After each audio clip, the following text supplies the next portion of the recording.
মামা কোনো মতো তো কিছু হইতেছে না, কি করা যায় বলতো? বয় তোর পদ্ধতি থেকে ভালো লাগছে। মামা কোনো পদ্ধতি পাওয়া লাগছে না, কোন জায়গা থেকে শুরু করবো? পদ্ধতি আছে তো।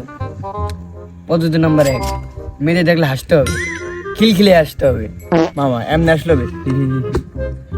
এমনি আসলে কুত্তেও পছন্দ করবে না, তোর আরো খিলখিলে হাসতে হবে। দেখ দিয়ে এমনি আসলে হবে নি। ঠিক আছে।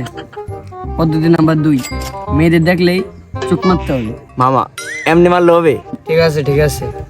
পদ্ধতি নাম্বার 3, মেয়েদের হৃদয়ে রাখতে হবে। মামা মেয়েদের কিভাবে আমরা হৃদয় রাখবো? সিস্টেমের নাম কি? জরিনে। জরিনে, তার মানে যে দে একটা লকেট বানাবি, তারপরে বইয়ের মাঝখানে ঝুলিয়ে রাখবি। মামা শাড়ির উপরে পড়তে হবে? হ, শাড়ির উপরে রাখবি যেন সবাই দেখা পারে। ও বুঝতে পারছি। বুঝছিস না? হ্যাঁ, হ্যাঁ। তা চল এখন আমরা উঠি। আচ্ছা চল চল। মামা যেই পদ্ধতিকে মিশিয়ে এলাম, ওগুলো অনুসরণ করে, আর আমি তো আছি। আচ্ছা মামা ঠিক আছে মামা, সমস্যা নাই, সব তোকে আমি জানাবো কি হয়। আচ্ছা।